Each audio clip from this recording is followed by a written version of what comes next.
इस live session में हम यहाँ पे बच्चों बात करने वाले हैं अपने क्लास 12 हिस्ट्री के चैप्टर नंबर जो हमारा 1 है, ईंटें, मनके तथा अस्थियां, इसके मोस्ट इंपॉर्टेंट ऐसे एमसीक्यूज के बारे में जिनके आपके जो अभी का बोर्ड का एग्जाम होने वाला है इसमें आने के बहुत ज्यादा चांसेस है। एक नई सीरीज स्टार्ट की हमने, ठीक है, जो कि हिंदी मीडियम में भी होगी और इंग्लिश में भी होगी। तो एमसीक्यू है तो ज्यादा कोई टिपिकल होने वाला नहीं है, हिंदी और इंग्लिश दोनों के आप अच्छे से देख सकते हैं। ओके, चलिए शुरुआत करते हैं, ठीक है।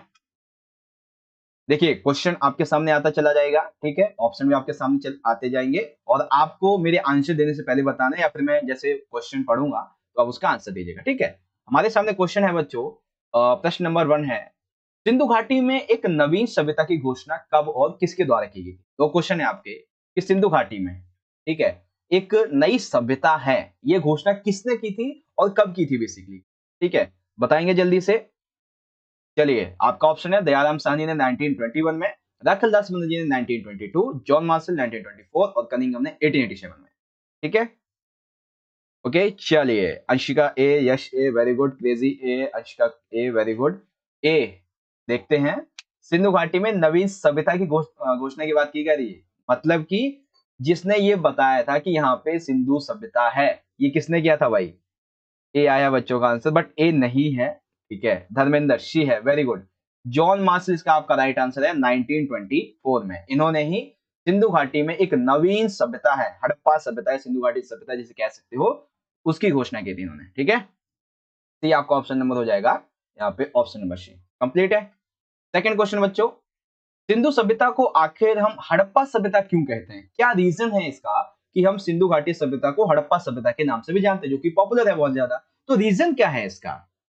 आपके सामने ऑप्शन है कि ये सबसे प्राचीन सभ्यता है, नहीं भाई, इससे पहले मेसोपोटामिया सभ्यता जो है ऑलरेडी डिस्कवर की जा चुकी थी, ठीक है। सभ्यता की मूल स्थली है, यानी कि सभ्यता में देखा जाए तो सबसे पहला या फिर सबसे मूल स्थल हड़प्पा ही है, क्या ये रीजन है? या फिर सबसे पहले जो थी खुदाई इसी स्थान पे हुई थी इसीलिए ऐसा बोला जाता है? या फिर सैंदव कालीन विशेष जानकारी यहाँ से प्राप्त हुई इसकी वजह से, ठीक है। क्या रीजन है भाई इसका जिसकी वजह से इसको बोलते हैं? देखो हम ये तो मानते हैं कि भाई सिंधु सभ्यता में एक मूल स्थल के रूप में हड़प्पा भी है, ऐसे तो मोहनजोदड़ो है, धौलावीरा भी है, कालीबंगन भी, बहुत सारे हैं, ठीक है। बट जो इसका मेन एक्यूरेट आंसर है वो सी वाला है कि सबसे पहले सिंधु घाटी में अगर कहीं पर भी खुदाई की गई थी वो हड़प्पा नामक स्थल पर ही की गई थी, इसीलिए इसको हड़प्पा सभ्यता के नाम से भी जानते हैं। करेक्ट है, ठीक है, ऑप्शन नंबर सी हमारा राइट है। ओके, वेरी गुड, 40+ बच्चे ज्वाइन हो चुके हैं। ओके, सी है, वेरी गुड, अच्छा आंसर आया आप सभी बच्चों का। आगे, हड़प्पा सभ्यता का काल क्या है, ठीक है, क्या काल दिया हुआ है आपकी बुक में, उसके अकॉर्डिंग आपको अपनी बुक के अकॉर्डिंग चल रहा है कि क्या इसका टाइम पीरियड है बेसिकली, ठीक है। 2500 से 1800 ईसा पूर्व है आपका ऑप्शन, ठीक है। 2500 से 1900 ईसा पूर्व है, 2600 से 1900 ईसा पूर्व है, या फिर 2400 से 1600 ईसा पूर्व है, ठीक है। तो देखो आपकी अगर हम एनसीईआरटी किताब की बात करें, ठीक है, तो आपको भाई सीबीएसई का एग्जाम देना है तो उसी हिसाब से दोगे ना, तो कौन सा यहाँ पे राइट है? ठीक है, रश्मि, सूरज, अंशिका, आशु, वेरी गुड, सी राइट है, वेरी गुड, प्रेम ऑल्सो, जय महाकाला ऑल्सो। 2600 से 1900 ईसा पूर्व का इसका टाइम पीरियड, ठीक है। अब जो बच्चे इंग्लिश मीडियम के हैं वो नीचे इजीली यहाँ से अपने क्वेश्चन के आंसर को पढ़ सकते हैं, ठीक है, कोई ज्यादा डिफिकल्ट तो है नहीं कि बड़ा क्वेश्चन है तो आप इजीली समझ जाएंगे, ठीक है, कंप्लीट। थर्ड क्वेश्चन हो गया। फोर्थ की बात करते हैं, हड़प्पा सभ्यता की जो खोज हुई थी इसके बारे में हमें एक गलत कथन का चयन करना है, ठीक है, यानी कि 3 सही होंगे, 1 रॉन्ग होगा। ऑप्शन क्या है? सबसे पहला दिया हुआ है बच्चों कि दयाराम साहनी के द्वारा 1921 में इन्होंने हड़प्पा नामक स्थल की खुदाई की थी। बिल्कुल ठीक है भाई, ये तो एकदम बढ़िया क्वेश्चन है, एकदम अच्छे से समझ में आ गया होगा कि 1921 में दयाराम साहनी ने हड़प्पा स्थल का उत्खनन किया था, बिल्कुल ठीक है। बी क्या है कि राखलदास बनर्जी ने 1922 में मोहनजोदड़ो स्थल का उत्खनन किया था, ये भी बिल्कुल ठीक है। जॉन मार्शल ने 1924 में यहाँ पे जो थी सभ्यता का नामकरण किया था, सिंधु सभ्यता का, बिल्कुल ठीक है। उसके बाद में यहाँ पे कनिंघम की बात आ जाती है कि कनिंघम को वो जो हड़प्पाई मोहर मिली थी उसने उसका सही आंकलन, सही काल का निर्धारण किया था, ये वाला गलत है क्योंकि उसने सही आंकलन नहीं कर पाया था उस मोहर का, ठीक है, जो कि कनिंघम का भ्रम के नाम से जाना जाता है। ये आपका एक 3 नंबर का क्वेश्चन बनेगा, ठीक है, कल मैं आपके लिए इंपॉर्टेंट क्वेश्चन लेके आ जाऊंगा, टेंशन मत लीजिएगा, ठीक है। तो डी आंसर राइट है बच्चों, वेरी गुड, बहुत बढ़िया, डी आंसर है। चलिए इंग्लिश में देख लेंगे तो ए बी सी सभी सही है, बट डी हमारा रॉन्ग है। कंप्लीट। चलिए क्वेश्चन नंबर 5 बड़े ध्यान से समझिएगा। यहाँ पे एक हमें विशेषता दी गई है और इस विशेषता के आधार पे ये कहा किसने वो समझना है। क्वेश्चन में है कि जॉन मार्शल यानी कि मार्शल कह सकते हो, मार्शल ने भारत को जहां पाया था उससे 3000 वर्ष पीछे छोड़ा, यानी कि मार्शल ने जहां से पाया उससे 3000 वर्ष उसे पीछे छोड़ दिया था। यह कथन किस इतिहासकार का है? एस एन राव का है या खुद जॉन मार्शल का है? हो ही नहीं सकता, ठीक है। एम एन राव का है या फिर आर ई एम व्हीलर का है? तो आपकी किताब में देखो एम एन राव का कोई जिक्र नहीं है, एस एन राव है और आर ई एम व्हीलर है। इन दोनों में से कोई एक हो सकता है, कौन सा है? चलिए देखते हैं। क्वेश्चन 5 का अंशिका ए आया है, very good. Okay Dharmendra also a है। अयान अली सी। आर ई एम व्हीलर नहीं, आर ई एम व्हीलर नहीं है, मतलब सिंपल सा है। अब ए हमारा आंसर निकल जाएगा, ठीक है भाई। एस एन राव कंप्लीट है, आपका ऑप्शन ए राइट है, ठीक है। चलिए क्वेश्चन नंबर 6 बड़े ध्यान से देखिएगा। सिंधु सभ्यता का खोजा गया सबसे पहला स्थल कौन सा है? बहुत ही आसान सा भाई, अभी अभी जस्ट मैंने आपको बताया, वो है हड़प्पा, ठीक है। हड़प्पा, ठीक है ना। ये इसका तो डी हो जाएगा, सिंपल सी बात है, ठीक है। उसके बाद हड़प्पा सभ्यता की हमें जो जानकारी मिलती है, जो नॉलेज मिलती है उसके बारे में, जो भी हमें जानकारी वगैरह मिलती है, उसका मेनली क्या स्रोत है?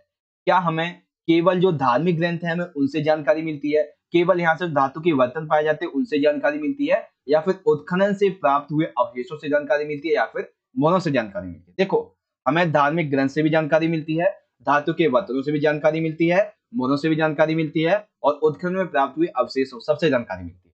बट यहाँ पे आप ना थोड़ा ध्यान से समझिएगा, क्वेश्चन में क्या दिया गया है कि जानकारी के मुख्य स्रोत क्या है, तो केवल धार्मिक ग्रंथ की बात की गई, यानी कि किसी और से नहीं, केवल धर्म से, धार्मिक ग्रंथों से।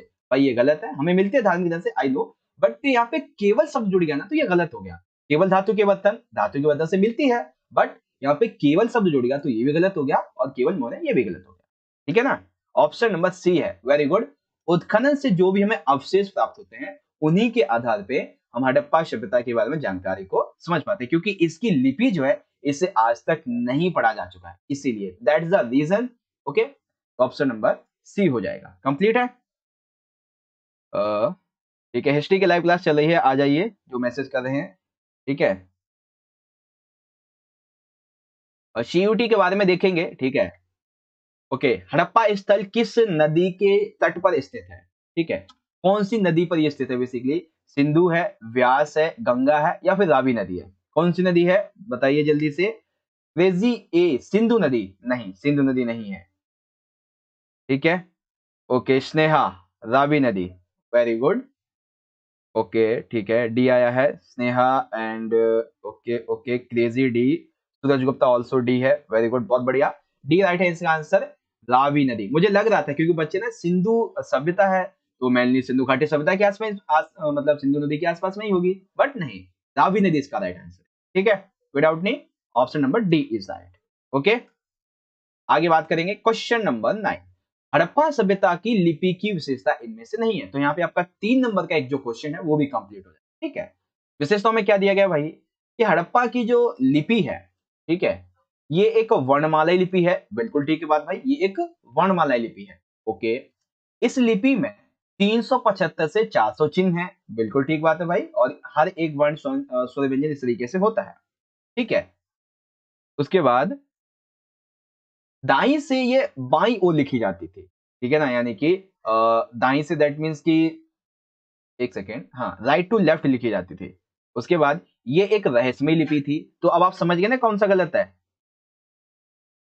ठीक है, सी होगा बच्चों, सी होगा, वेरी गुड, सी है।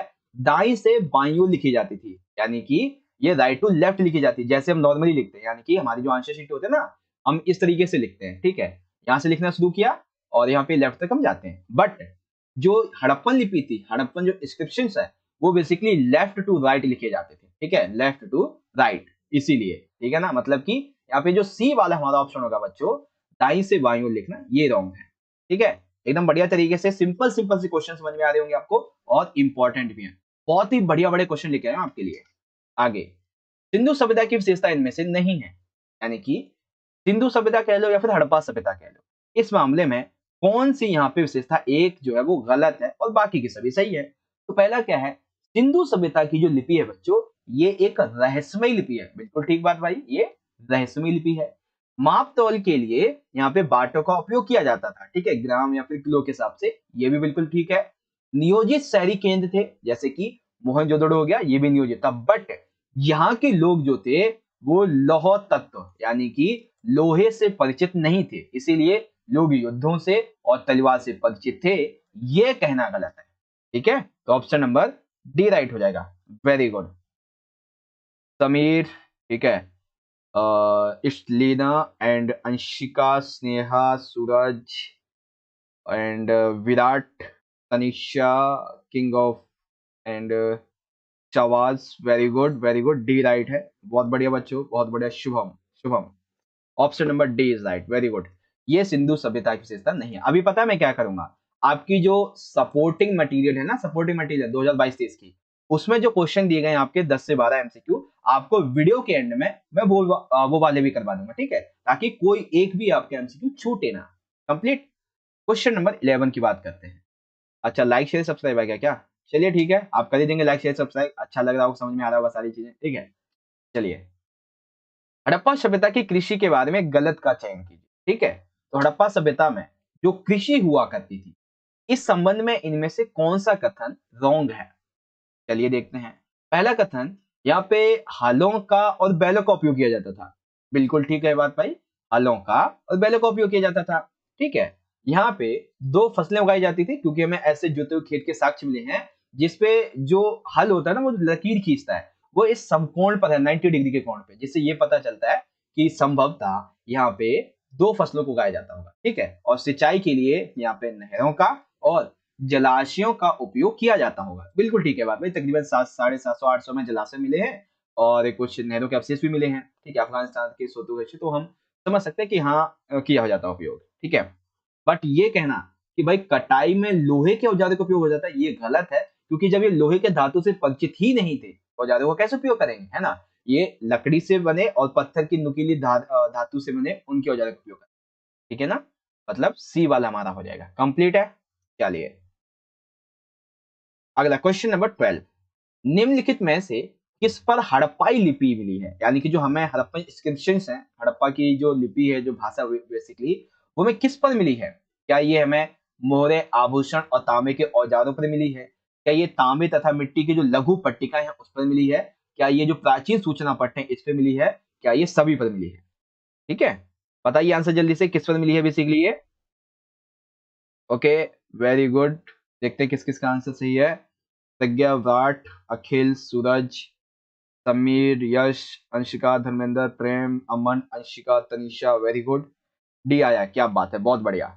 ऑप्शन नंबर डी राइट हो जाएगा। मोहरों पे भी मिले हैं, आभूषण पे भी, तांबे के औजारों पर भी, और मिट्टी की जो लघु पट्टिका मिली हमें यहाँ से वो भी, और प्राचीन सूचना पट पे। ठीक है, तो ऑप्शन नंबर डी हमारा राइट हो जाएगा। कंप्लीट है, ऑप्शन डी राइट है।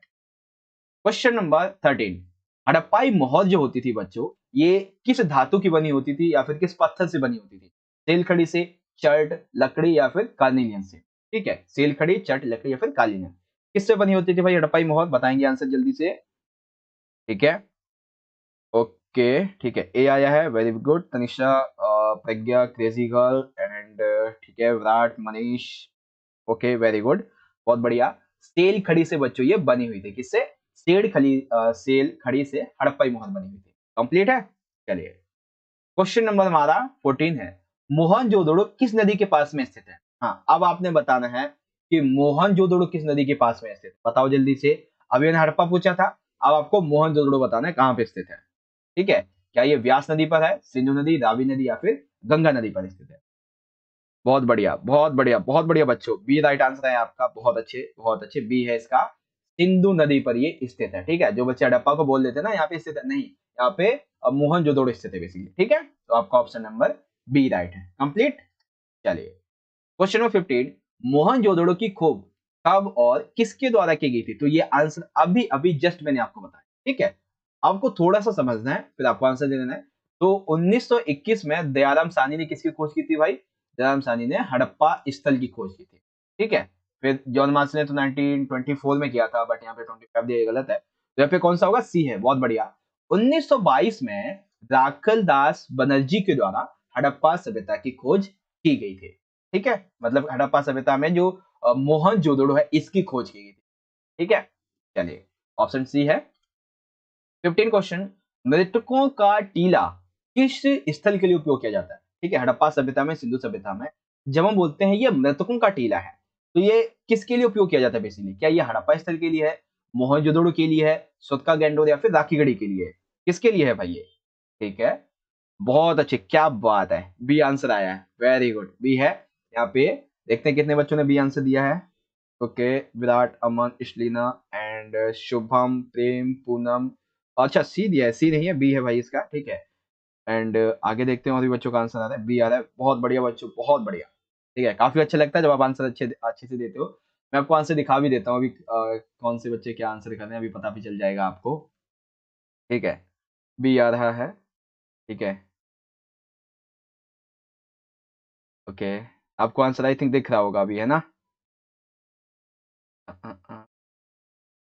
Only live and F3 actually. चलिए ठीक है, कोई दिक्कत नहीं।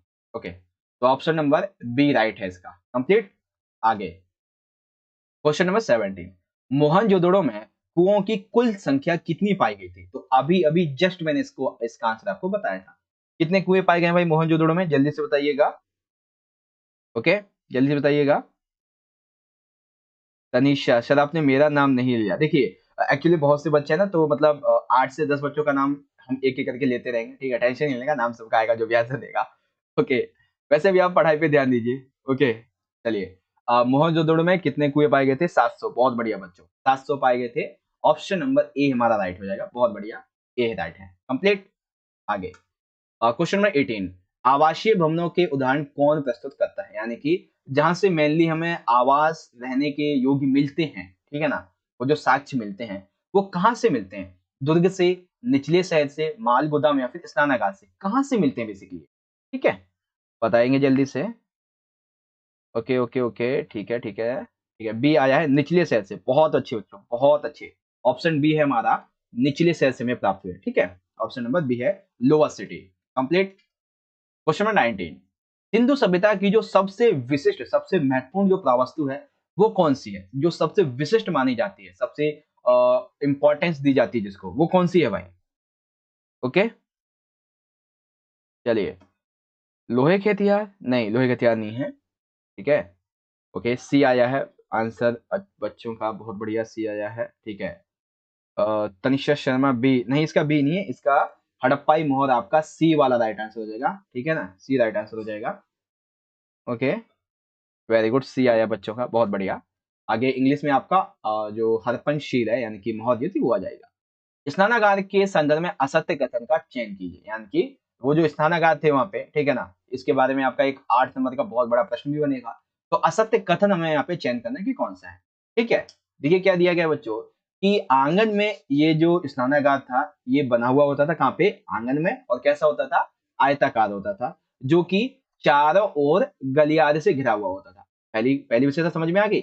आंगन में होता था, आयताकार होता था और चारों ओर गलियारे से घिरा हुआ होता था। दूसरा, अगर हमें इसके तल तक जाना था तो इसके लिए इसके नॉर्थ पोल पे और साउथ पोल पे मतलब पार्ट पे दो दो सीढ़ियां बनी हुई होती थी, जिससे हम इसके अंदर में जा सकते। जैसे स्विमिंग पूल होता ना, उसी तरीके से। जलाशय के किनारे पर ईंटों को जमा जमा कर जिप्सम के गारे से जलबद्ध इसे किया गया था। बिल्कुल ठीक है। मतलब कि अब जो गलत कौन सा होगा? डी वाला होना चाहिए, है ना? डी क्यों होगा भाई? क्योंकि यहाँ पे क्या कहा गया है, किसी विशेष युद्ध स्नान के लिए उपयोग किया जाता था। ये गलत है, क्योंकि आपकी किताब में युद्ध स्नान की जगह जो शब्द दिया गया है वह अनुष्ठानिक, क्या शब्द है? अनुष्ठानिक स्नान। ठीक है, यानी कि जब कोई बड़ा यज्ञ हवन वगैरह किया जाता होगा उसके लिए। अब देखो, जब तलवार से परिचित नहीं, युद्ध वो क्या बोलते हैं, हथियारों से या फिर लोहे से परिचित नहीं है, तो सिंपल सी बात है युद्ध से भी परिचित नहीं होंगे ये लोग, है ना? तो ये चीज हो जाती है। बाकी जब इनका पतन हुआ तो किसी ने आक्रमण वगैरह कर दिया, वो बात अलग है। बट मेनली इसका उपयोग होता था अनुष्ठानिक स्नान के लिए। ठीक है ना, तो डी वाला हो जाएगा इसका राउंड। क्वेश्चन नंबर 21, बड़े ध्यान से समझिएगा। क्वेश्चन में दिया गया बच्चों कि समाधानों से उपलब्ध होने वाले द्वितीय वर्ग की पुरावस्तुओं में कौन सी शामिल है जो अमीर लोगों की ओर इशारा करती है? देखो, समाधानों के अध्ययन से हमें ये पता चल जाता है कि हड़प्पा सभ्यता में लोग अमीर भी रहते थे, गरीब भी रहते थे। जिसमें द्वितीय वर्ग जो है वो ये दर्शाता है कि यहाँ पे अमीर वर्ग रहा होता था जो कि विलासिता की वस्तुओं का उपयोग करता होगा। तो इनमें से विलासिता की वस्तुओं में कौन सा सही है? तो दैनिक वस्तुओं पहले देख लेते हैं। दैनिक वस्तुओं में नॉर्मली उपयोग की हमारी वस्तुएं शामिल होती हैं और साथ ही साथ चक्कियां तथा निर्माण इसमें शामिल होते हैं और सुइयां तथा जावा भी शामिल होते हैं। बट यहाँ पे आप ये कहते हैं कि फायांस फायांस एक तरीके की विलासिता की वस्तु है, ठीक है, जो कि रेयर केस में कहीं कहीं पे मुख्य जगह पे बनाई जाती थी। और जैसे होता है ना कि आप कोई बड़ा कोई डिजाइन पोस्टर वगैरह बनाते हैं तो वो एक ऑर्डर के हिसाब से बनाया जाता है। आप सोने की दुकान पे जाएंगे तो नॉर्मली जो हम लोग जेवर वगैरह उपयोग करते हैं वो तो ठीक है, लेकिन जब आप कहीं पे छतर चढ़ाने के लिए जाते हैं या फिर कोई बड़ा सा जेवर बनाते हैं तो वहां पे बना नहीं होता, वो बनाते हैं आपके ऑर्डर पे, ठीक है ना। तो ऐसी चीजों को बोलते हैं विलासिता की वस्तु। तो यहाँ पे था फायांस। ए राइट हो जाएगा। बहुत बढ़िया। देखते हैं कितने बच्चों ने ए राइट आंसर दिया है। बहुत अच्छे। अरवाज, अंशिका, शवाज, तनिषा शर्मा, यश कुमार, समीर, आत्मा एंड नीरज ऑल्सो। बहुत बढ़िया बच्चों, बहुत बढ़िया। ओके, ए राइट आंसर है। बहुत अच्छे। ए लविश लोहिया, सत सी नहीं है बच्चों, यहाँ पे ए है इसका आंसर। ऑप्शन नंबर ए फाइनेंस। फाइनेंस नहीं, फियांस है बेसिकली वो। ओके, आगे क्वेश्चन नंबर 22। अरे ये लाइक शेयर सब्सक्राइब भी आ जाता है क्या बीच में? चलिए कोई नहीं। 22 की बात करेंगे। हाँ, अब यहाँ पे आपको ना कुछ चीजें बड़े ध्यान से समझनी है, ठीक है, जो कि आपको यहाँ पे ध्यान में रखनी भी है। ओके, यहाँ पे मैं देख रहा हूँ कि लाइव थोड़ा चल नहीं रहा है ना। लाइव आई थिंक कि स्टॉप हो गया मेरे फोन में। तो कमेंट पढ़ने में दिक्कत हो जाएगा। एक बार देखते हैं लाइव का क्या सिस्टम हो गया है। ओके चलिए, ठीक आ गया है।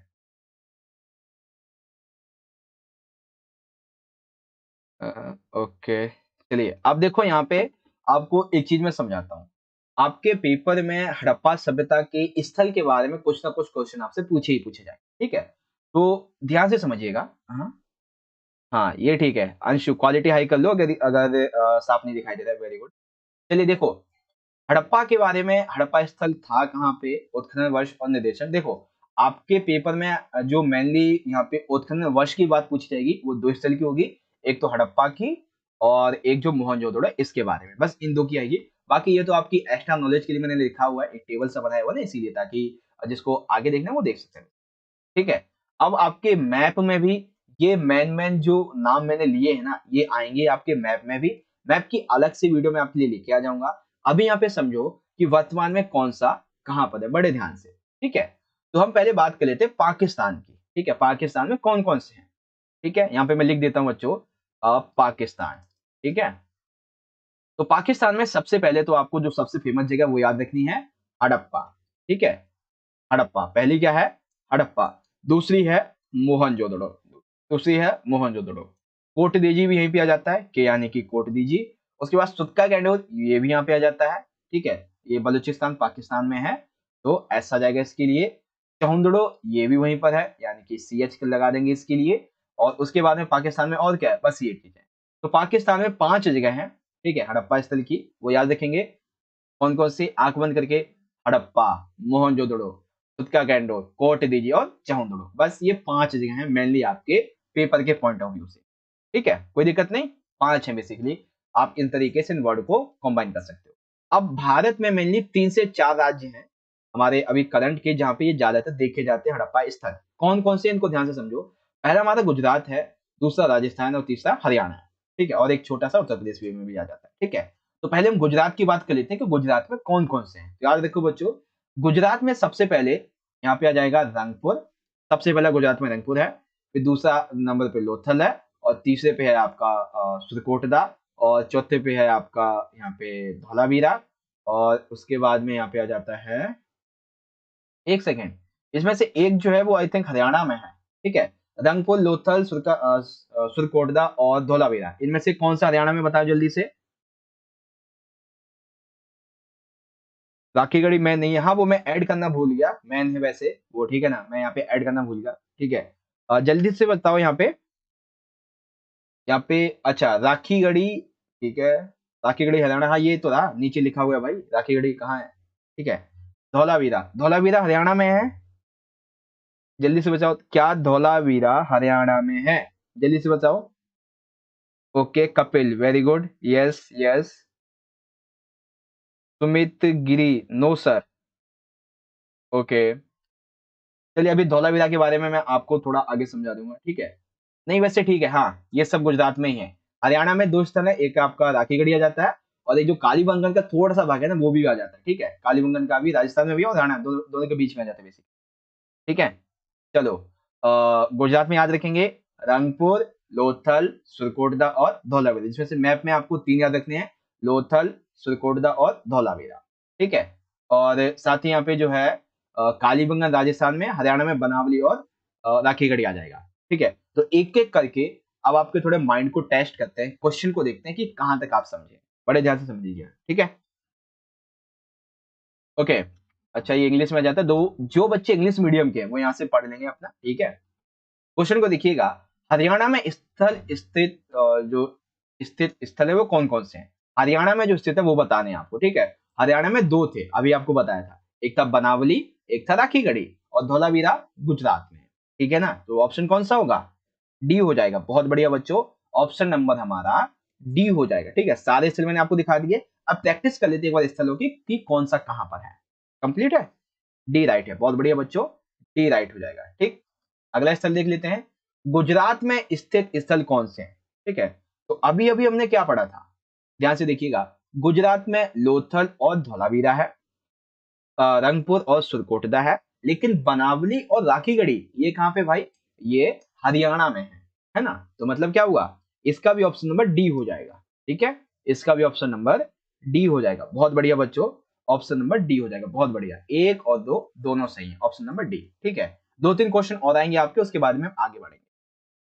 इनमें से कौन सा हड़प्पा स्थल भारत में है, ठीक है। यानी कि सिंधु सभ्यता के बारे में कौन सी ऐसी जगह जो भारत में स्थित है। हड़प्पा ये मोहनजो बेसिकली पाकिस्तान में, मोहनजोदड़ो ये भी पाकिस्तान में, चौंदड़ो ये भी पाकिस्तान में, बसता है भाई लोथल, बस लोथल आ जाता है भारत में, कंप्लीट है। लोथल भारत में बेसिकली, और कहाँ पे है, बेसिकली गुजरात में है, सिंपल, ओके। इनमें से कौन सा स्थल हड़प्पा स्थल भारत में नहीं है, ठीक है। एक और आ गया है, अब इसमें पता है क्या होगा, हमें तीन चुनने जो भारत में है, एक ऐसा जो पाकिस्तान में। तो पाकिस्तान में इनमें से कौन सा है, ठीक है, बताएंगे जल्दी से कौन सा है पाकिस्तान में, ठीक है। ओके, पाकिस्तान में कौन सा, जल्दी से बताएंगे, जल्दी से बताएंगे, पाकिस्तान में कौन सा है। तुक्का, वेरी गुड, बहुत बढ़िया बच्चों, बहुत बढ़िया। धौलावीरा, ठीक है, आलमगीरपुर ये तो बेसिकली वहां पर है, क्या नाम है, उत्तर प्रदेश में है। रंगपुर गुजरात में, धौलावीरा गुजरात में, आलमगीर यूपी में, बट चुटका गैंडोर भारत में नहीं है, कंप्लीट है। चलिए निम्नलिखित हड़प्पा स्थल के बारे में वर्तमान क्षेत्र में असत्य का चयन कीजिए, ठीक है। तो असत्य हमें चूज करना है कि कौन सा गलत है। तो क्या दिया गया बच्चों, दिया गया है कि हड़प्पा जो है ये मोंटगोमरी जिला है पाकिस्तान का, वहां पर स्थित है, बहुत ठीक बात है भाई। राखीगढ़ी गुजरात में स्थित है, ठीक है। तो इसका क्या मतलब है, राखीगढ़ गुजरात में स्थित है, नहीं स्थित है, ये हरियाणा में स्थित है। मोहनजोदड़ो कहाँ पे स्थित है, तो लरकाना जिला है सिंध में, पाकिस्तान। और धौलावीरा कच्छ के गुजरात में स्थित है। The answer is option number B, Rakhigarhi जो कि हरियाणा में है, ओके, ऑप्शन नंबर बी। तो स्थल के बारे में अब कोई डाउट नहीं रहेगा आपका, समझ के बढ़िया तरीके से। चलिए आगे है, हड़प्पा सभ्यता की सबसे अनूठी विशिष्टता क्या है, ठीक है। हड़प्पा सभ्यता की जो सबसे अनूठी विशेषता है, ठीक है, यूनिक फीचर है, वो कौन सा है। कृषि करना वहां पे, वहां की पूजा पद्धति, या फिर जल निकास प्रणाली, कौन सा है भाई, बताएंगे, सी है, बहुत बढ़िया बच्चों, वहां की जल निकास प्रणाली है। देखिए आधा घंटा हो चुका, अभी 30 क्वेश्चन हुए, 30 क्वेश्चन के लिए आधा घंटा और लग जाएगा, मतलब थोड़ा जल्दी करेंगे अब हम, ठीक है। एमसीक्यू सीधा क्वेश्चन आंसर खत्म, कंप्लीट है ना। ऑप्शन नंबर सी हो जाएगा, ड्रेनेज जो सिस्टम है वो यहाँ की सबसे यूनिक फीचर है। 28 बताएंगे बच्चों कि हड़प्पा संस्कृति के जो लोग हुआ करते थे, वो जब कृषि करते थे तो उसमें वो सिंचाई किन किन स्थलों के लिए, किन किन स्थलों से करते थे बेसिकली, स्थल से, दैट मीन्स कि क्या साधन थे उनके सिंचाई को पूरा करने के लिए। तो ये सिंचाई नहरों से भी करते थे, कुओं से भी, जलाशयों से भी करते थे, ठीक है ना। मतलब क्या है, बहुत बढ़िया बच्चों, डी राइट आंसर हो जाएगा, बहुत अच्छे, डी राइट आंसर हो जाएगा आपका, बहुत अच्छे, डी। अभी 30 क्वेश्चन हो जाएगा, फिर मैं नाम नाम पढ़ूंगा सभी के, बच्चे बोलेंगे फिर सर जी नाम नहीं पढ़ रहे आप, है ना। चलिए 29 को बताएंगे बच्चों, हड़प्पा सभ्यता में जो सड़कें हुआ करती थी और जो नालियां हुआ करती थी, इन्हें एक विशेष खास इंपॉर्टेंट पद्धति के आधार पर बनाया जाता था, ठीक है। एक अच्छा मेथड होता था, उस मेथड को क्या बोलते थे, ग्रिड पद्धति, यूरोपीय पद्धति या फिर ओमानी पद्धति, ठीक है, कौन सा होगा? ग्रिड पद्धति। बहुत बढ़िया बच्चों, ग्रिड पद्धति बोलते थे उसको, ठीक है ना, grid system, that is the right answer. Complete. Third question, Harappa सभ्यता के लोग किस धातु से परिचित नहीं थे? जो अभी मैंने आपको जस्ट बता ही दिया है, लोहे से परिचित नहीं थे, तो ऑप्शन नंबर बी आयरन है। ठीक, आगे, हड़प्पा सभ्यता की धार्मिक प्रथा के बारे में हमें पता चलता है, ठीक है, यानी कि हड़प्पा सभ्यता की जो धार्मिक प्रथा है, इसके बारे में कौन सा कथन है जो हमें बताता है कि वहां पे शायद धर्म रहा होगा? ठीक है, तो पहले मैं ऑप्शन पढ़ता हूं। शिव का मोहर पर मिला हुआ जो आद्य शिव का चित्र है, उससे हमें पता चलता है। वृक्ष तथा प्रकृति की पूजा करते थे, जो कि हमें मोहरों से पता चलता है, वो चित्र वगैरह जो हमें मिले हैं। साथ ही मात देवी की एक मूर्ति मिली, एक स्त्री की मूर्ति मिली है, जिसपे एक अच्छा सा साधन है कि मेकअप टाइप में कुछ ऐसा है, ठीक है, देखने में सुंदर है, तो उससे ऐसा लगता है कि वहां पे मात देवी की मूर्ति की संज्ञा दी गई है। तो क्या होगा यहाँ पे आंसर? डी है। बहुत बढ़िया, मनीष, मोहित, सूरज, अंशिका, तनिषा, तनिषा शी, माता देवी की मूर्ति, ये भी है, बट ऑप्शन नंबर डी इसका होगा, ठीक है। चिकू, डी हो जाएगा। Ragini, D, very good. Shikha Rani, A है, इसी के ऐड में अंदर में शामिल है, बट आंसर यहाँ पे डी होगा, ठीक है। उसके बाद और देखते हैं कितने बच्चों ने आंसर किया है। चलिए, डी हो जाएगा। ओके बच्चों, D is the right answer. Okay, D is the right answer, D is right. Okay, option number D is right. Question number है हमारा 32। हाजा पक्षी किस तरह का पक्षी था? बहुत इंपॉर्टेंट है, पिछले साल ही बोर्ड के पेपर में आया था, ठीक है। ओके, हाजा पक्षी किस तरीके का पक्षी होता है? क्या ये, इसको हम कभी तो कबूतर बोलते हैं, क्या ये मुर्गा होता है, या तोता, या फिर मोर होता है बेसिकली, ठीक है ना। तो किसके लिए उपयोग किया गया हाजा पक्षी basically? Okay, very good, D के लिए, मोर के लिए उपयोग किया गया बच्चों, मोर के लिए, ठीक है। कंप्लीट, यानी कि पीकॉक। 33, हड़प्पाई शासक के संदर्भ में कौन सी परिकल्पना सबसे सही मानी जाती है? यानी कि क्या हड़प्पा में शासक वर्ग हुआ करते होंगे?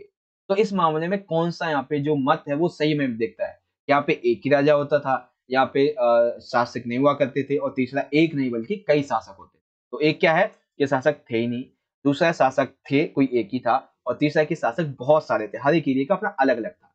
तो सबसे अच्छी जो परिकल्पना है जिसे इतिहासकार मानते हैं कि शायद ये रही होगी, वो कौन सा है? ठीक है, ठीक है, वेरी गुड, सी, एक नहीं बल्कि कई शासक थे, ठीक है। बट ये आंसर, अरे कहाँ चला गया क्वेश्चन वैसे ये आंसर गलत है। सी वाले जो बच्चे सी कह रहे हैं वो रॉन्ग है, मैं अभी समझाता हूँ कैसे। और जो बच्चे कह रहे हैं कि डी है, ये भी रॉन्ग है, क्योंकि देखो, परिकल्पना तो तीनों है यहाँ पे, परिकल्पना तीनों है। शासक एक ही था, शासक थे, शासक था ही नहीं, या फिर कई शासक थे, परिकल्पना तीनों है। पर जो सबसे सटीक मानी जाती है वो ऑप्शन नंबर ए वाली है। इसका एग्जांपल इस तरीके से किताब में दिया गया है कि जल निकास की प्रणाली, ठीक है, अनुष्ठानिक महत्व, स्नानागार जो होता था, ठीक है, साथ ही मोहरे जो होती थी एक ही जैसी चलती थी, जल निकास प्रणाली, ग्रिड पद्धति पर सड़कों गलियों का बनना, ये कोई सभी के द्वारा नहीं किया जाता होगा, है ना। तो इसको चलाने के लिए कोई संस्था चाहिए होगी, तो केवल एक होता था वो जो इसको पूरी जगह पे अपने तरीके से करवाता था। अगर एक नहीं होता तो हर जगह पे ये अलग अलग पाई जाती, ऐसा बताया जाता है ना। तो ए वाला राइट होगा बच्चों, ठीक है। शुभम सर, आप तो राजनीति खेल रहे हो। अरे भाई, क्या राजनीति खेल ली मैंने, हैं? चलिए, ऑप्शन नंबर ए राइट हो जाएगा। चलिए, निम्नलिखित में से उस मत का चयन कीजिए जो इस ओर इशारा करता है कि हड़प्पा सभ्यता में केवल एक ही शासक होता था। लीजिए, जो आंसर मैंने अभी दिया आपको, ऑप्शन भी आ गए। सबसे पहला हम इस आधार पे कहते हैं कि एक ही शासक रहा होगा, ऐसा आपकी किताब में बताया गया है कि नियोजित बस्तियों के साथ बस्तियों का नियोजन किया जाता है। पहले पूरा प्लानिंग कर लेते थे, इस हिसाब से बसाना है, उस हिसाब से उस प्लानिंग के अकॉर्डिंग, जैसे अभी हम कोई अपना मकान बनाते हैं तो उसका स्ट्रक्चर पहले तैयार कर लेते हैं, ऐसा उस समय किया जाता होगा, ठीक है, उस हिसाब से हम कह सकते हैं। दूसरा, जो हमें ईंटों का आकार मिलता है, उनका जो अनुपात है, हर एक घर का देखा जाए तो एकदम निश्चित होता है, तो इस आधार पे भी हम कह सकते हैं। साथ ही बस्तियां जो होती थी वो मेनली कच्चे माल के स्रोतों के समीप होती थी, ये भी शामिल है। ग्रिड पद्धति, जल निकास प्रणाली, ये सारी भी इसमें शामिल हो जाती है ना। तो क्या होगा भाई? बहुत बढ़िया, option number D is correct answer. Complete. आभूषणों से लदी हुई जो नारी की मूर्तियां थी, ठीक है, जिनके मुख पर बेसिकली शीश पर विशिष्ट राजधान यानी कि मेकअप हुआ था, उन्हें किसकी संज्ञा दी गई थी? सर ये इतना आसान सा, बट देखो मैंने क्वेश्चन क्या घुमा दिया। देवताओं की पत्नियों की इन्हें संज्ञा दी गई है? क्या इन्हें गंगा देवी की संज्ञा दी गई है? क्या इन्हें मातृ देवी की संज्ञा दी गई है या फिर ग्रह देवियों की संज्ञा दी गई है? ठीक है, ओके, बहुत बढ़िया बहुत बढ़िया। प्रज्ञा, विराट, सुमित, मनीष, तनिषा, शिखा, रशिदा, गुड्डी देवी, ठीक है, सुमित गिरी ऑल्सो, बहुत बढ़िया बहुत बढ़िया। श्रीकांत सी, बहुत अच्छे, सी आया बहुत बच्चों का। हाँ, सिंपल सा है, माता देवी को संज्ञा दी गई थी, कोई डाउट नहीं होगा, है ना। Noun of mother goodies. 36, पुरुषों की हमें जो दुल्हन मूर्तियां मिली हैं, इन्हें किस संदर्भ में कहा गया, क्या कहा गया इन्हें? क्या इन्हें पुरोहित महात्मा कहा गया है, पुरोहित क्षत्रिय, पुरोहित राजा या फिर पुरोहित ऋषि कहा गया है? बहुत सिंपल सा आंसर है भाई इसका। इसका भी क्या होगा, इसका भी है क्षत्रिय, नहीं नहीं नहीं, क्षत्रिय नहीं। एक सेकंड, आई थिंक मेरा लाइव जो है मेरे फोन में 10 सेकंड पीछे है, आई थिंक, है ना। ओके ठीक है, ऑप्शन नंबर डी होगा, पुरोहित राजा। क्या है? पुरोहित राजा। बहुत अच्छे बच्चों, बहुत अच्छे, पुरोहित राजा। चलिए 37, कभी कभी एक ऐसा व्यक्ति या फिर एक ऐसा चित्र जो हमारे पास से मिला है, उसे जानवरों से घिरा हुआ दिखाया गया, ठीक है, जिसे हिंदू धर्म के प्रमुख देवताओं के आरंभिक रूप की संज्ञा दी गई है। हिंदू धर्म में जो प्रमुख देवता हैं, उनके आरंभिक रूप की भी इन्हें संज्ञा दी गई है और जानवरों से घिरा हुआ भी इन्हें दिखाया गया है। तो कौन है ये? क्या ये आद्य शिव है, क्या ये विष्णु है, रोहित राजा है या फिर माता देवी है? किसके संबंध में ये भाई? ठीक है, मनीष कुमार, मेरा नाम नहीं लिया, मैं जा रहा हूँ। अरे मैंने आपसे कितनी बार बोला कि बहुत सारे बच्चे होते हैं तो एक आधे का नाम नहीं लिख पाता तो उसे अगली बार में ले देंगे, क्या दिक्कत है? वैसे नाम पे फोकस मत करो, पढ़ाई पे फोकस करो, ठीक है। ओके, तो किस नाम से जानते हैं उन्हें? बहुत बढ़िया, आद्य शिव के नाम से जानते, ठीक है, या शिव भी होता तो भी चल जाता, ठीक है। Option number A is right. यहाँ पे आ जाता है क्वेश्चन नंबर 38। 38 में दिया गया बच्चों, हड़प्पा सभ्यता के किन किन देशों के साथ में व्यापारिक संबंध थे? ठीक है, किन किन देशों के साथ में हड़प्पा सभ्यता के व्यापारिक संबंध हुआ करते थे? चीन, जापान और कोरिया, ये तो अभी अभी जस्ट आजाद हुए हैं, ठीक है। रूस, मंगोलिया, इटली, मंगोलिया के टाइम पे बहुत ज्यादा था लेकिन रसिया अभी आजाद हुआ है, बिल्कुल गलत है ये तो। बचता क्या है? ईरान, इराक और मिस्र, ठीक है ना। ईरान और इराक और मिस्र, ईरान को, अब इसलिए इराक जो है, पहले जो थी यहाँ पर मेसोपोटामिया सभ्यता हुआ करती थी। मिस्र में भी मिस्र की सभ्यता होती थी, ठीक है। और ईरान में भी अपनी एक अलग सभ्यता पाई जाती थी, मतलब बी वाला राइट होगा क्योंकि ये बहुत ही प्राचीन है और किताब में दिया गया है, ठीक है, बी राइट हो जाएगा। ओके, ईरान, इराक और मिस्र, ठीक है ना। चलिए क्वेश्चन नंबर 39, जो हमें फ्रांस के लघुपात्र हैं, तो ये कहाँ से पाए गए थे? अब मैंने आपको बताया था फ्रांस है क्या। बेसिकली फ्रांस जो है ये विलासिता की वस्तु है जिसे बड़े लोगों के द्वारा प्रयोग किया जाता है। क्या ये हमें अफगानिस्तान, मिस्र से मिले थे? भाई मिस्र तो हड़प्पा सभ्यता में शामिल ही नहीं है। गुजरात और कालीबंगन से, ठीक है, मोहनजोदड़ो और हड़प्पा से, या फिर पाकिस्तान, अफगानिस्तान। पाकिस्तान अफगानिस्तान ये तो गलती हो जाएगा, ये तो अभी के नाम है। तो गुजरात और कालीबंगन, तो गुजरात में गुजरात और कालीबंगन के मामले में यहाँ पे ये हो जाता है मोहनजोदड़ो हड़प्पा। कौन सा होगा इसमें? सी है, बहुत बढ़िया बच्चों, बहुत बढ़िया, सी आंसर दिया आप सभी ने। सी ही इसका राइट आंसर है, मोहनजोदड़ो और हड़प्पा से हमें मिले, ठीक है, क्योंकि ये मैन विकसित थे तो बड़े बड़े लोग भी यहीं पे रहते होंगे तो ये इसका उपयोग करते होंगे। थोड़ा सा क्वेश्चन को ना आप थोड़ा दिमाग खोलकर समझेंगे ना, आसानी से समझ जाए। कंप्लीट 40 की बात करेंगे, हमें मिट्टी के हल के प्रतिरूप कहाँ से मिले? ठीक है, जो भी मिट्टी के हल हमें देखने को मिलते हैं हड़प्पा सभ्यता के बारे में, वो हमें कहाँ से मिले हैं? राजस्थान के कालीबंगन से, ठीक, गुजरात के लोथल से, पाकिस्तान के चंदोड़ो से, या फिर चोलिस्तान और बनावली से। कहाँ से मिले हैं? ओके अजय, वेरी गुड, आपका राइट आंसर है। ओके ठीक है, गुजरात के लोथल से, चोलिस्तान और बनावली से कहाँ से मिले हैं? ओके ओके ओके ठीक है, यहाँ पे देखते हैं आंसर, पहले देखते हैं बच्चे क्या आंसर करते हैं। Okay Lakshya, it's Leena, your answer is also right. Okay Sumit Giri also right, ठीक, Manish also right. Okay mister Aman, you also right, Manisha also right. Okay Ashu also right. Okay okay, जो बच्चे ए कर रहे हैं बी या सी, ये नहीं है इसका, ठीक है। राइट आंसर है चोलिस्तान और बनावली से हमें मिट्टी खेल के प्रतिरूप मिले, ठीक है, डी राइट है, ठीक है बच्चों, डी राइट। और डी हो जाएगा। यहाँ पे अगला क्या दिया हुआ है, जुते हुए खेत के साक्ष्य में कहां से मिले? हाँ, अब आपका जो आंसर होगा ना, जो भी बच्चे एक कर रहे थे ना, वो अब यहाँ पे सही हो जाएगा। राजस्थान के कालीबंगन से हमें जुते हुए खेत के साक्ष्य मिले। अगर हल की बात आएगी तो कहां से मिले हैं? हल ये मिले हैं चोलिस्तान और बनावली से। लेकिन जब बात आएगी ये जो जुते हुए खेत हैं उन हलों से, वो कहां पे मिले हैं साक्ष्य उसके? राजस्थान के कालीबंगन से। ठीक है, समझ गए? आगे, नहरों के अवशेष हमें कहां से मिले हैं? नहरों के अवशेष हमें कहां से मिले हैं? अफगानिस्तान में सोतुगई से, या फिर हरियाणा की बनावली, पाकिस्तान में चौनोड़ो, या फिर गुजरात के लोथल से। कहां से मिले हैं? बताएंगे जल्दी से। नहरों के अवशेष, बहुत बढ़िया, एक बच्चे का राइट आंसर आया अभी तक, बहुत अच्छे। I am back Sajji Rashid, welcome. चलिए आंसर दीजिए, आप भी बैक हो चुके हैं तो आंसर दीजिए कि नहरों के कुछ अवशेष हमें कहां से मिले हैं बच्चों? चलिए बी आया, बहुत बढ़िया। अफगानिस्तान के सोतुगई से में अवशेष मिले हैं। ठीक है, ऑप्शन बी राइट है।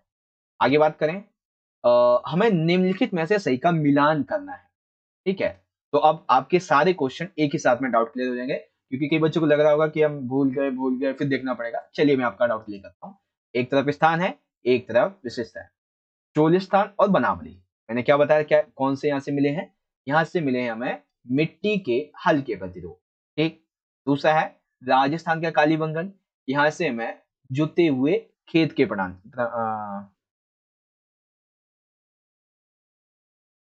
आपकी लाइव पीछे है, मैं समझा नहीं। ठीक है, राजस्थान के कालीबंगन जुते हुए खेत के प्रमाण मिले हैं यहाँ से।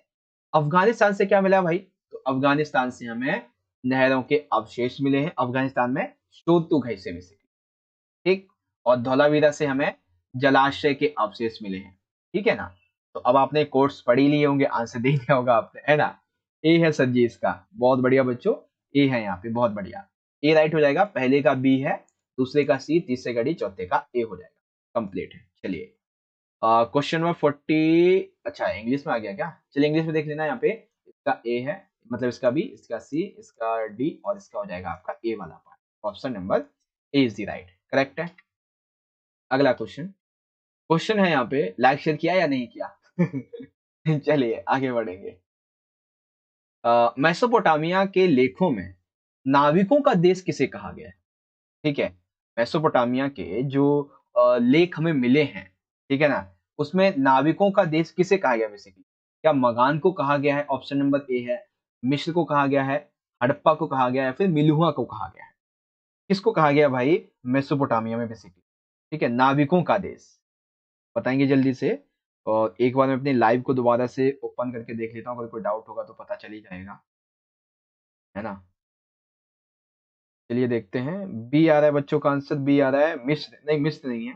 शुभम, मनीषा एंड यहाँ पे है, और श्रीकांत, सुमित गिरी एंड और कौन बच्चा है? अयान अली, बहुत अच्छे। रज, राज और ओके, बहुत बढ़िया। हाँ ठीक है, ठीक है। लर्निंग किंग, नंदू सर, मैं आपका बहुत बड़ा फैन हूँ। आप चश्मा कितने का है? आपका चश्मा कितने का है? अरे ये तो देखो, मैं स्क्रीन पे हूँ ना, तो वैसे चश्मा लगता नहीं है मुझे, ये मैंने इसलिए लगा रखा है ताकि दो लाइट सामने जल रही है, ठीक है, और स्क्रीन की रोशनी आ रही है, तो आंखों पे थोड़ा सा साइड इफेक्ट पड़ता है, ठीक है ना, रोशनी का, इसीलिए मैंने ये लगाया हुआ है। ठीक है, तनिष्क शर्मा, क्या है इसका आंसर? जल्दी बताओ, देखते हैं ना पहले। मोहित बहरवा। ओके, ठीक है, डी डी डी डी, बहुत अच्छी, डी, सी या डी इनमें से एक है, शुभम। ओके ठीक है, सी या डी, सी या डी, सी या डी, तो बेसिकली किसको कहेंगे? एक सेकेंड, लाइव बंद कर दिया है मैंने, एक सेकेंड इसको ओपन करते हैं।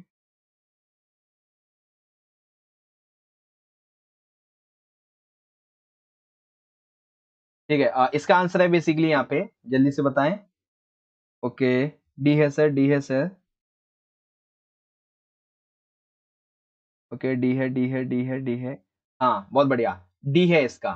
ठीक है ना, नाविकों के देश के लिए जो शब्द उपयोग किया गया है वो मेलुहा बेसिकली, ठीक है ना।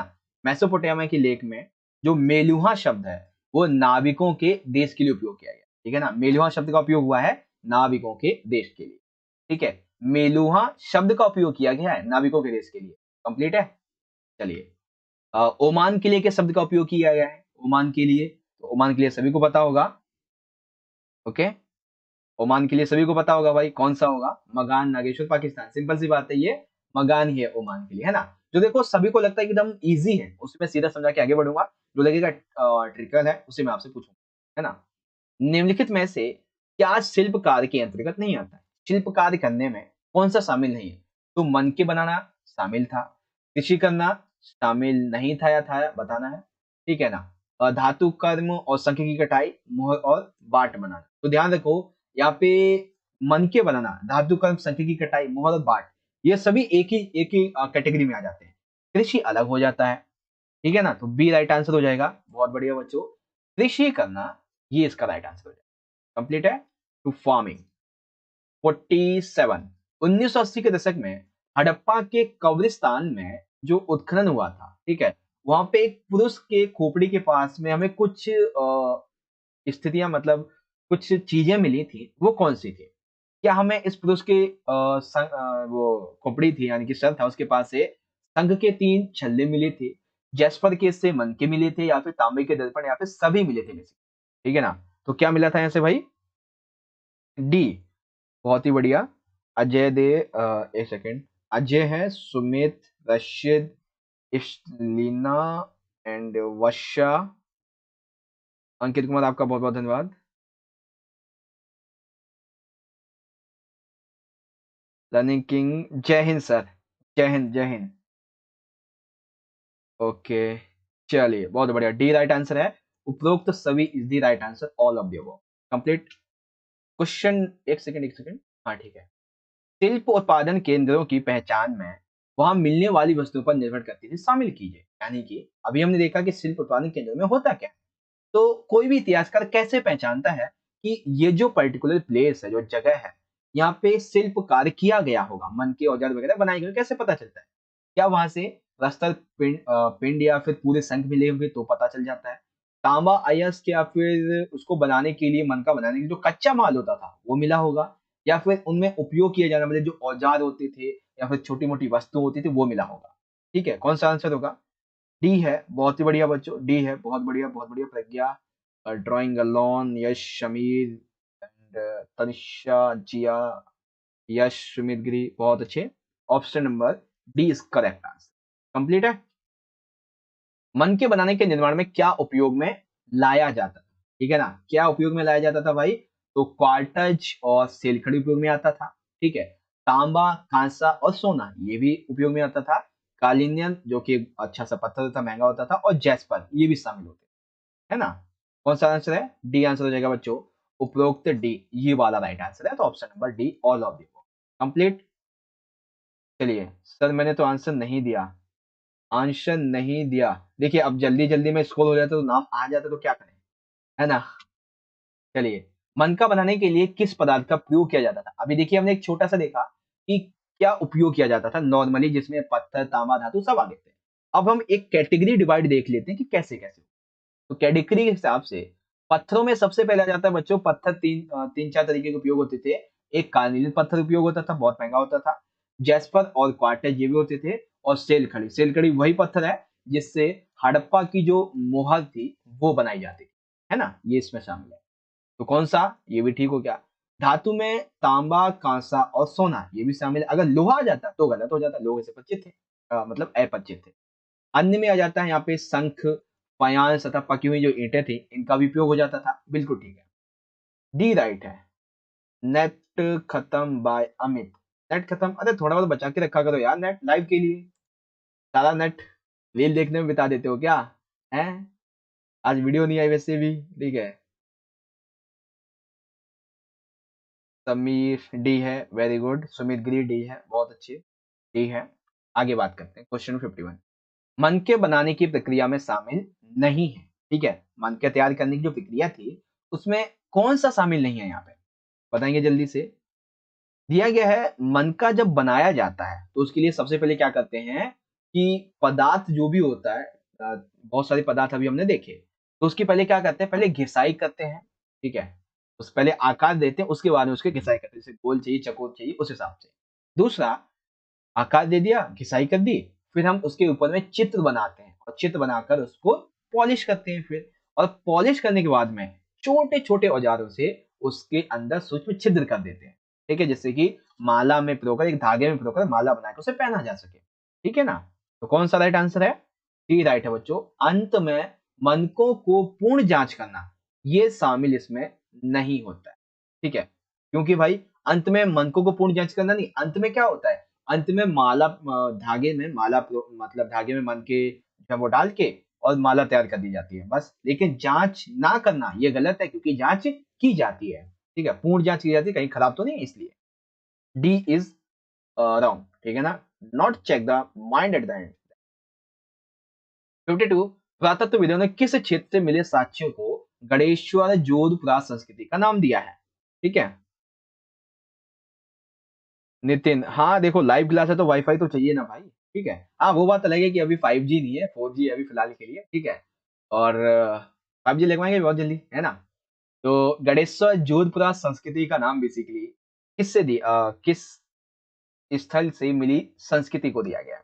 धौलावीरा से, चौहनड़ों से मिले साक्ष्य को, नागेश्वर से मिले साक्ष्य को, या फिर खेतड़ी से मिले, ठीक है ना। तो कहां से मिले साक्ष्य को दिया गया बच्चों? ठीक है, डी आया है मिस्टर अमन। ओके, नागेश्वर नहीं, नागेश्वर गलत है, Nageshwar is wrong, Nageshwar wrong, ठीक है। यस सर, पासवर्ड बताना। अरे पासवर्ड देके क्या क्या करोगे, हैं? ठीक है, ए या फिर सी, ठीक है, धौलावीरा फिर खेतड़ी, तो खेतड़ी है इसका आंसर, ठीक है ना। खेतड़ी से मिले हुए साक्ष्य को गणेश्वर जोधपुरा संस्कृति का नाम दिया जाता है। कंप्लीट है। क्वेश्चन नंबर 53, भारतीय पुरातत्व का जनक किसे कहा जाता है? अब देखो यहाँ पे 3 से 4 क्वेश्चन आपके ऐसे आएंगे जो जनक या फिर जो सर्वेक्षण वगैरह है उसके बारे में आ जाएंगे। तो भारतीय पुरातत्व का जनक किसे कहते हैं? अलेक्जेंडर कनिंघम, जॉन मार्शल, फ्रांसीसी बुकानन, या फिर एस.एन. राव को किसको बोलते हैं भाई? ठीक है,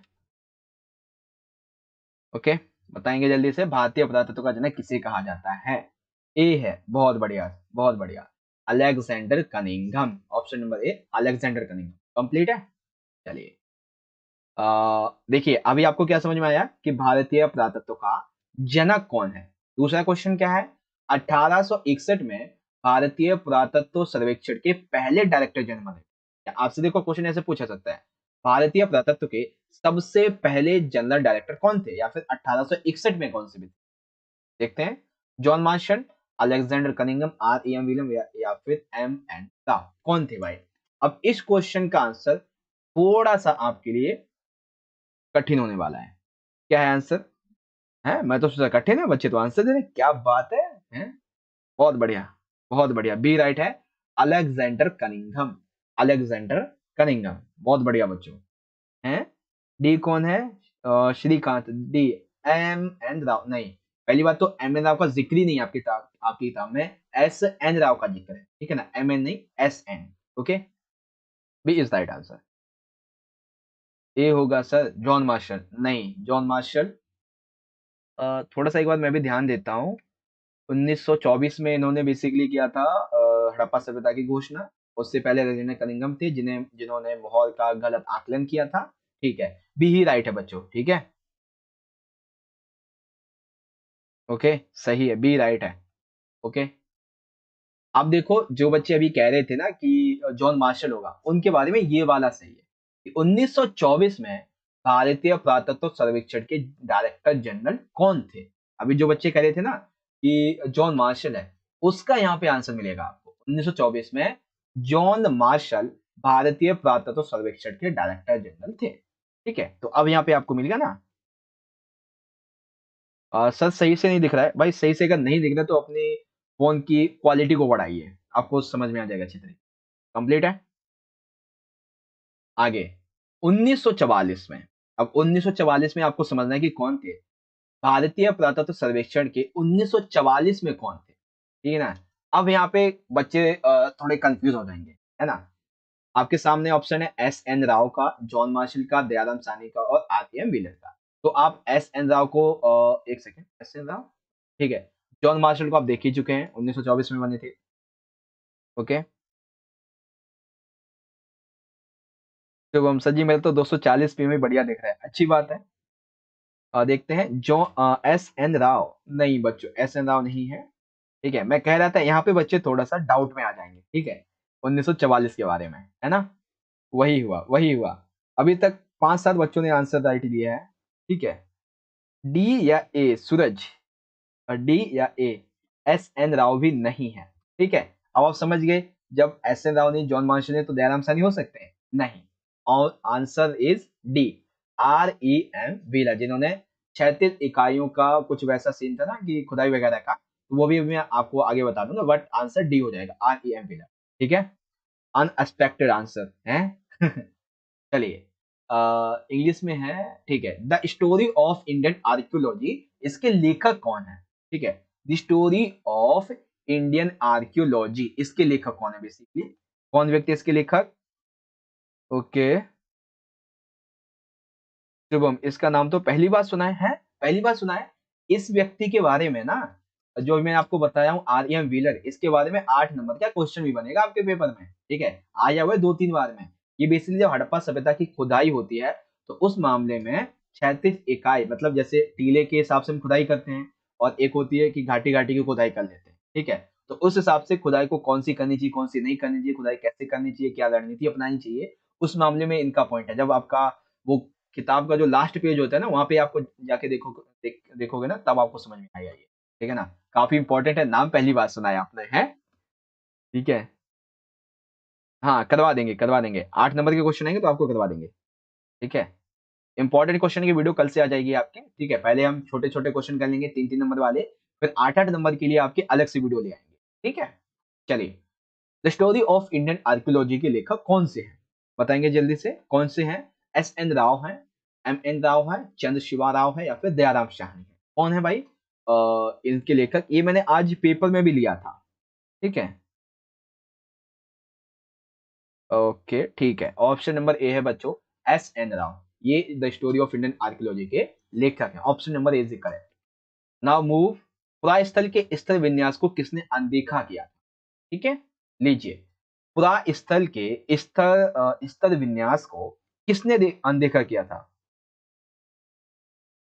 अभय सिंह, सर जी एग्जाम में तो टोटल 21 एमसीक्यू आएंगे, हाँ 21 ही आएंगे, ठीक है। और यहाँ पे हम प्रैक्टिस हर एक चैप्टर की करेंगे, हर वो एक एमसीक्यू जो मेरे हिसाब से, और according to your syllabus and important topics, जो आने की संभावना है, वो यहाँ पे हम कंप्लीट कर लेंगे। इवन आपकी सपोर्ट में जो दिया हुआ है, उसकी भी प्रैक्टिस हम कर लेंगे, ठीक है, क्योंकि नए नए क्वेश्चन आपको देखने को मिल जाएंगे इसमें, ठीक है। अभी जैसे आपका दूसरा चैप्टर आएगा, तो उससे 70-80 एमसीक्यू निकलेंगे, तीसरा वाले चैप्टर उससे 100 एमसीक्यू निकलेंगे, और महात्मा बुद्ध वाले चैप्टर से आपसे कम 100 एमसीक्यू निकलेंगे, अलिबदुनी वाले चैप्टर से आपके मतलब यात्रा विज्ञान वाले चैप्टर से 60 से 70 निकलेंगे, और भक्ति सुखवी परंपरा से तो 120 प्लस एमसीक्यू निकले, 120 प्लस, एक एक करके हर एक लाइव क्लास में आने वाले 6 से 7 दिन के अंदर हम पूरा सिलेबस कवर कर लेंगे, ठीक है ना। ओके, वेल, यहाँ पे पुरास्थल के स्तर विन्यास को किसने अनदेखा किया था, ठीक है। आंसर बताएंगे यहाँ पे, क्या दिया हुआ है आंसर में, एस एन राव ने या फिर आर ई एम व्हीलर ने, ठीक है। तनिषा शर्मा सी आया है, 70% सी लग रहा है, ओके, 70% सी लग रहा है, आर ई एम व्हीलर, ठीक है। इन्होंने ही स्तर विन्यास को अनदेखा किया था, किन्होंने, आर ई एम व्हीलर ने, ठीक है ना। मेरा अगला क्वेश्चन पिछले टॉपिक के संबंध में ही होता है, ठीक है, ताकि आपको समझ में आ सके हर एक व्यक्ति के बारे में, तो आर ई एम व्हीलर ही है कंप्लीट।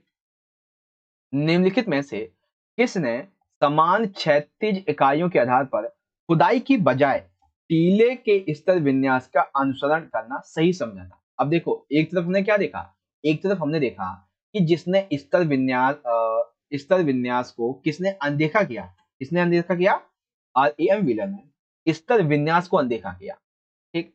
उसके बाद में इसने क्षैतिज इकाइयों के आधार पर खुदाई को चुना और स्तर विन्यास का अनुसरण करना सही समझा। ये व्यक्ति कौन था, ठीक है। क्या ये व्यक्ति एस एन राव था, आर ई एम व्हीलर था, इन दोनों में से कोई एक हो सकता है, फिर जॉन मार्शल, कौन हो सकता है, जल्दी से बताइएगा, ठीक है। ओके, अच्छा एक चीज यहाँ पे, आपकी जो किताब है, हम एक बार उसको ओपन कर लेते हैं, ठीक है। इसमें ना आपको पता चल जाएगा एक आधा जो भी डाउट है जिस भी बच्चे का, ठीक है, अभी यहाँ पे पता चल जाएगा आपको। देखिए यहाँ पे क्या लिखा हुआ है, मुझे आई थिंक अपना पहले तो पेस्ट जो है उसको थोड़ा नीचे, आपको यहीं पे अभी पता चल जाएगा। देखिए क्या लिखा हुआ है कि आरंभिक पुरातत्वविद जो थे आर.एम. व्हीलर, इनके बारे में ये कहा जाता है कि इन्होंने क्या कहा था। हाँ, यहाँ पे देखिए लिखा हुआ है, अभी मैं आपको दिखाता हूँ। हाँ, ठीक है, चांद और ठीक है। यहाँ पे वैसे अगर आपको दिखे तो बताना जल्दी से कहाँ पे है इसका आंसर। ठीक है, मैं भी ढूंढता हूँ एक बार, और थोड़ा सा कंफ्यूजन है मुझे भी यहाँ पे ना, इसीलिए। अ, अ, हाँ, ये देखो, मैं भी कह रहा था मुझे थोड़ा सा डाउट है कि यहाँ पे आंसर मैं आपको गलत बताने वाला हूँ। ठीक है, देखो क्या लिखा है। मार्शल जो थे, जॉन मार्शल, इन्होंने पुरा स्थल के स्तर विन्यास को पूरी तरीके से अनदेखा करके टीले के समान जो परिमाण वाली प्रणाली है, क्षैतिज इकाइयों के साथ साथ उत्खनन करने का प्रयास किया था। ठीक है ना। तो टीले के पूरी तरीके से स्तर जो विन्यास था बेसिकली, उसका अनदेखा किसने किया था? जॉन मार्शल ने किया। ठीक है, अभी आपको आर.एम. व्हीलर बताया ना, मुझे डाउट था कि शायद कहीं ना कहीं मैं गलत हूं यहाँ पे। अभी देखो मैंने क्लियर कर दिया आपको। ऑप्शन जो हमारा बी होगा ना, जॉन मार्शल वाला, वो राइट हो जाएगा, जिसने ये कहा है कि पूरा स्थल के स्तर विन्यास को पूरी तरीके से अनदेखा किया इन्होंने। ठीक है, और पूरे टीले के समान परिमाण वाली क्षैतिज इकाइयां, इनको यहाँ पे अनुसरण किया है। ठीक है, ओके। और एक और अभी क्वेश्चन है हमारा, इसी में ही आपको मैं और दिखाता हूँ। ठीक है, यहाँ पे एक और है अभी आपका एक क्वेश्चन। क्वेश्चन कहाँ है यहाँ पे? ओके, ठीक है। एक क्वेश्चन अभी और है आपका यहाँ पे, है ना? जो दूसरा वाला क्वेश्चन को भी देख लेंगे। हम्म, ठीक है। दोनों क्वेश्चन का ही आंसर हमारा जो है यहाँ पे वही वाला हो जाएगा। ठीक। हम्म,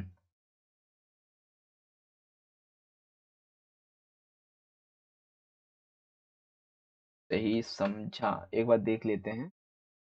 36 इकाइयों को अनुसरण करके स्तर विन्यास का अनुसरण करना, सही समझा।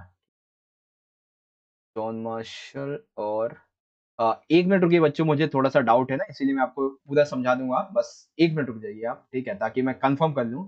ठीक है, मैं नहीं चाहता कि कोई भी पॉइंट आपको एक भी गलत पता चले, है ना।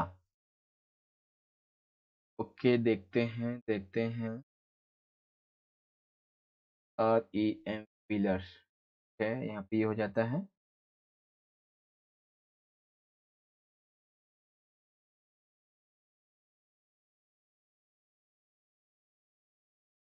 अभी यहाँ पे थोड़ा सा टाइम वेस्ट होने वाला है, तो एक काम करते हैं कि इस क्वेश्चन का आंसर मैं पिन कर दूंगा कमेंट में। ठीक है, इसका पिन कर दूंगा आंसर। वैसे आपका 58 का जो है ना, जो मैंने अभी आपको सी बताया, इसका बी वाला राइट होगा। ठीक है, जो स्तर के विन्यास को अनदेखा किया था वो थे बी, जॉन मार्शल, उन्होंने 36 इकाइयों को अपनाया। ठीक है, बाकी आपका ये जो 59 है, इस क्वेश्चन का आंसर मैं कमेंट बॉक्स में पिन कर दूंगा। ठीक है, अभी थोड़ा डाउट है इसीलिए। बाकी 60 की बात करते हैं। ऋग्वेद का संकलन कब हुआ था बच्चों? ठीक है, क्या चल रहा है कमेंट में भाई? ओके, अभी देखिए जो भी चल रहा है उसको रोको और आंसर दो। ठीक है ना, अभी जो चल रहा है उसको रोको और आंसर दीजिए। जो भी चल रहा है, I don't know what is going on. Rigveda का संकलन कब से कब तक हुआ था भाई? जल्दी से बताएंगे, कब से कब तक हुआ था? कब से कब तक हुआ था, जल्दी से बताएंगे। ठीक है, आंसर कीजिए, जो बच्चे जुड़े हुए हैं आंसर कीजिए। ज्यादा टाइम नहीं लगने वाला है, अब मुश्किल से 5 से 10 मिनट और लगेंगे, वीडियो एंड हो जाएगी। ठीक है, जल्दी से बताइए आंसर क्या होगा इसका। ऋग्वेद का संकलन कब से कब तक किया गया था भाई? 1000 से 1500 ईसा पूर्व के बीच में, 1500 से 1200 ईसा पूर्व के बीच में, 1300 से 1500 ईसा पूर्व के बीच में, या फिर 1500 से 1000 ईसा पूर्व। ठीक है, तो अगर जिस बच्चे को ईसा पूर्व और ईसवी का डेफिनेशन जो परिभाषा वो कंफर्म होगी, तो उसको पता चला होगा क्या कि 1000 से 1500 ईसा पूर्व में टाइम घटता है, बढ़ता नहीं है। ठीक है ना, ये गलत है। और यहाँ पे ये जो सी वाला ये भी गलत है। बस दो बचते हैं, 1500 से 1200 या फिर 1200 से 1000। कौन सा होगा? ठीक है, कौन सा होगा? डी है, बहुत बढ़िया। 1500 से 1000 ईसा पूर्व के बीच में। ओके, और यहाँ पे अगला क्वेश्चन है, हड़प्पा स्थल के वर्तमान क्षेत्र के बारे में असत्य। अच्छा, एक क्वेश्चन रह गया था अभी, है ना, तो वो भी यहाँ पे देख लेते कि कौन सा है। तो देखते हैं कौन सा यहाँ पे दिया गया है बच्चों। दिया हुआ है चहुंदड़ो। चहुंदड़ो बेसिकली स्थित है बच्चों सिंध के पाकिस्तान में। बिल्कुल ठीक है बात भाई। बी स्थित है लोथल यानी कि अहमदाबाद गुजरात में। सी है कालीबंगन जो कि स्थित है गंगानगर राजस्थान में। तुत्का गैंड जो कि स्थित है बलूचिस्तान भारत में। कौन सा गलत है यहाँ पे? जल्दी से बताओ आंसर। ठीक है, जल्दी से आंसर बताइए। ठीक है, ओके। आंसर है बहुत अच्छे, सूरज गुप्ता, मिस्टर अमन, नीरज वर्मा, बहुत अच्छे, पिंकी कुमारी ऑल्सो, आशु एंड ठीक है, कुलदीप, मनीषा सिंह, कुमकुम कश्यप, कुलदीप कुमार, सुमित गिरी, अमनदीप कौर। बी दिया हुआ है आपने, बट बी नहीं है बच्चों इसका। Okay, option number is D, complete. The option number is here D, complete. Okay, चलिए यहाँ पे तो देखो, अभी जो मैंने आपके लिए अलग से 61 एमसीक्यू बनाए थे वो तो हमने कर लिए। अब आपके जो सपोर्टिंग मटेरियल है एक बार उसको भी थोड़ा देख लेते हैं क्या क्या दिया गया क्वेश्चन। ठीक है, तो आइए सपोर्टिंग मटेरियल को ओपन करते हैं और फिर हम आगे बढ़ते हैं। ओके, तो ये रही आपकी सपोर्टिंग मटेरियल यहाँ पर, और क्वेश्चन देखते हैं यहाँ पे। क्या क्वेश्चन कहाँ कहाँ पे हैं देख लेते हैं एक बार। विशेष 51 विशेष ये दिया हुआ, हाँ ये रहे, देखो ये है। ठीक है, तो अभी जो क्वेश्चंस मैंने आपको करवाए थे उसी में से सेम टू सेम क्वेश्चन आपके यहाँ पे आए हुए हैं। ठीक है, सपोर्टिंग में अगर मैं देखने की बात करूँ तो ठीक है, सेम वही क्वेश्चन है यहाँ पे आपके। क्या क्वेश्चन दिया गया भाई? क्वेश्चन में सबसे पहला ये है कि मोहनजोदड़ो के अनुमानित कुओं की संख्या कितनी हुआ करती थी? मोहनजोदड़ो में कितने कुएं पाए जाते थे? सभी को पता है, क्या आंसर होगा? 700। हड़प्पा लिपि की मुख्य विशेषता क्या थी? तो ये जो थी वो बाईं से दाईं ओर लिखी जाती थी। ठीक है, ये जो लिपि थी हड़प्पा वाली, ये बाईं से दाईं ओर लिखी जाती थी या दाईं से बाईं ओर? ठीक है, बताएंगे जल्दी से। 12 का क्या होगा यहाँ पे? एक हड़प्पा सभ्यता की लिपि की मुख्य विशेषता थी दाईं से बाईं ओर लिखी जाना या फिर बाईं से दाईं ओर लिखा जाना। ये है, दाईं से बाईं ओर लिखी जाती थी। ठीक है, ओके, ये है, वेरी गुड। दाईं से बाईं ओर लिखी जाती थी, कंप्लीट। हड़प्पा व मोहनजोदड़ो कहाँ पर स्थित है वर्तमान में? वर्तमान में हड़प्पा मोहनजोदड़ो कहाँ पे है भाई? किस कंट्री में? पाकिस्तान में है। ठीक है, हड़प्पा सभ्यता के किन देशों के साथ व्यापारिक संबंध थे? तो आपको समझा चुका हूं, ईरान, इराक, मिस्र में थे। भारतीय पुरातत्व सर्वेक्षण के पहले डायरेक्टर जनरल कौन थे? ठीक है, अभी मैंने आपको बताया था ना कौन थे भाई। ठीक है, कौन थे भाई? कनिंगम, अलेक्जेंडर कनिंगम 1924 में, John Marshall, R M William Wheeler 1944 में। ठीक, उसके बाद में हड़प्पा लिपि में चिन्हों की संख्या कितनी थी भाई? तो चिन्हों की संख्या कितनी थी? चिन्हों की संख्या हड़प्पा लिपि में कितनी थी? 16 का ऑप्शन क्या होगा? डी। डी होगा? बी होगा? बहुत बढ़िया, 375 से 400। शिल्प उत्पादन का एक प्रमुख केंद्र इनमें से कौन सा था? यानी कि जहाँ पे शिल्प उत्पादन मेनली हुआ करता था, देखा गया कहाँ पे होता था, बताएंगे। तो शिल्प के हमें साक्ष्य कहाँ से मिले हैं? कालीबंगन। कहाँ से मिले हैं? कालीबंगन से, हमारा सी राइट है। हल से जुते हुए जो खेत के साक्ष्य बच्चों, ये हमें कहाँ से मिले हैं? अभी आपको बताया था मैंने, कालीबंगन से। ठीक है, कहाँ से मिले हैं? एक सेकेंड, एक सेकेंड, हाँ कालीबंगन से ही मिले हैं। ठीक है, कालीबंगन से मिले हुए हैं हमें, क्या? हल से जुते हुए खेत के साथ। ओके, शंख से बनी हुई जो वस्तुएं हैं इनका प्रमुख केंद्र कहाँ पे पाया गया? शंख से बनी हुई जो प्रमुख वस्तुएं हैं इनका प्रमुख केंद्र कहाँ पे मिला है आपको? ठीक है, नागेश्वर, चौंदड़ो, राखीगढ़ या फिर हड़प्पा में? कहाँ पे देखने को मिला है भाई? बताएंगे जल्दी से, कहाँ पे देखने को मिला है? ठीक है, नागेश्वर में मिला है, बहुत बढ़िया। ए है, नागेश्वर में मिला है, बहुत अच्छे बहुत अच्छे, सभी का राइट आंसर है बच्चों, सभी का। हड़प्पा सभ्यता के पतन का इनमें से प्रमुख कारण क्या है भाई? ठीक है, तो प्रमुख कारणों में सब कुछ शामिल है। हो सकता है यहाँ पे जलवायु परिवर्तन हो गया हो सकता है यहाँ पे अकाल पड़ गया हो ज्यादातर हर बार, हो सकता है यहाँ पे प्राकृतिक आपदाएं हो गई हो, या हो सकता है यहाँ पे आक्रमण कर दिया गया हो। ठीक है ना, यहाँ पे डी राइट हो जाएगा। और ये जो चित्र दिया गया भाई, इस चित्र में किसको दर्शाया गया है? इस चित्र में दर्शाया गया है बच्चों पुरोहित राजा को। किसे? पुरोहित राजा को। ओके, पुरोहित राजा को। ओके, मैं एक भी क्वेश्चन नहीं छोड़ना चाहता, इसीलिए एक चीज मैं आपको और समझा देता हूं। आपकी हर एक चैप्टर की जो काल रेखा होती है आप इसे जरूर पढ़ना, क्योंकि एक आधा क्वेश्चन इसमें से भी आएगा। ठीक है, जैसे कि मान लेते हैं यहाँ पे काल रेखा 2 से आपके क्वेश्चन आएंगे। ठीक है, जैसे आपसे पूछा जाएगा, यहाँ पे इसको मैं छोटा करता हूँ, एक सेकंड इसी को बड़ा कर देता हूँ, है ना। ठीक है, यहाँ पे ये आ गया, इसको इधर कर देते हैं। हाँ, आप ध्यान से समझिएगा, देखिए क्या दिया गया यहाँ पे। हमें यहाँ पे दिया गया है थोड़ा सा हाँ देखो, आपसे पूछा जा सकता है कि हड़प्पाई मोहर पर जो कनिंगम की रिपोर्ट थी या फिर कनिंगम ने अपनी जो रिपोर्ट थी वो कब दी थी? तो आपने याद रखना है 1875 में दी थी। ठीक है, कब? 1875 में। उसके बाद में इसमें से जो और अलग अलग मुझे लगता है इंपॉर्टेंट है आपके लिए, वो मैं बता देता हूँ। मोहनजोदड़ो के उत्खननों का पूरी तरीके से प्रारंभ कब हुआ? हालांकि खोज तो कर ली थी किसने, दयाराम साहनी ने, नहीं राखालदास बनर्जी ने बेसिकली 1922 में, बट खोज पूरी तरीके से कब शुरुआत हुई थी? 1925 में, याद रखिएगा।